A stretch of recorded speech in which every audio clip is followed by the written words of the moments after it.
were not happy with him buying oil from Russia.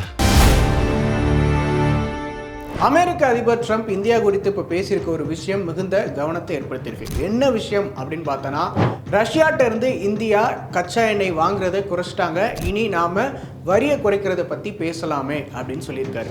ஏன் இது ஒரு முக்கியத்துவமான விஷயம் அப்படின்னு பார்த்தோன்னா, ரஷ்யாட்ட இருந்து இந்தியா தொடர்ந்து கச்சா எண்ணெய் வாங்கிட்டு இருக்கு. அப்படி வாங்குறதால ஏற்கனவே அமெரிக்கா 25% வரி விதித்திருந்தது. அதோட கூடுதலாக 25% வரி விதிச்சது கிட்டத்தட்ட இந்தியாவுக்கு 50% வரி ஒரு பெரிய சுமையாக மாறிச்சு. இதனால பெருமளவில் இந்தியாவில் வணிகர்கள் பாதிக்கப்பட்டாங்க. குறிப்பாக தமிழ்நாட்டிலையுமே கூட இந்த பாதிப்பு இருந்து வருது. இந்த நேரத்தில் தான் அமெரிக்க அதிபர் ட்ரம்ப் இப்படி சொல்லியிருக்காரு.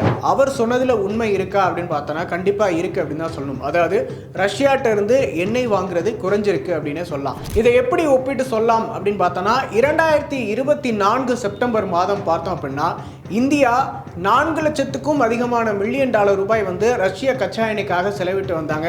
அதே 2025 செப்டம்பர் ஒரு வருட இடைவெளியில் பார்த்தோம் அப்படின்னா அது 3000 மில்லியன் டாலர்களாக குறைஞ்சிருக்கு.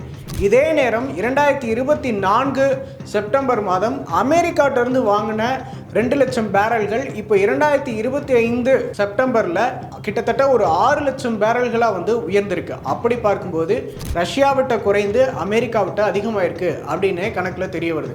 அப்படி பார்த்தா ரஷ்யாவை கைவிட இந்தியா தொடங்கிருச்சா அப்படிங்கிற கேள்வி எழுப்பப்படுது. ஆனால் அதில் உண்மை இல்லை அப்படின்னே சர்வதேச அரசியல் வல்லுநர்கள் சொல்கிறாங்க.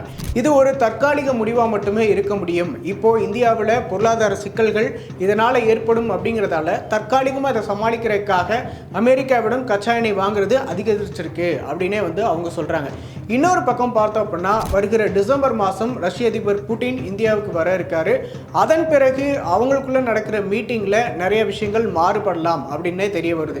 இன்னொரு பக்கம் அமெரிக்க அதிபர் ட்ரம்ப் இப்படி சொல்லியிருக்கிறது ஒரு கவனிக்கத்தக்க ஒரு விஷயமா இருந்தாலும் அவர் இந்த விஷயத்தில் ஒவ்வொரு மாதமும் ஒவ்வொரு கருத்தை தெரிவித்து வரதால அவருடைய நிலைப்பாடுமே குழப்பமாக இருக்குது. அப்படிங்கிறதால இந்த விஷயத்தை இந்தியா எப்படி 2 பக்கமும் டீல் பண்ண போகிறாங்க அப்படிங்கிற எதிர்பார்ப்புமே எழுந்திருக்கு.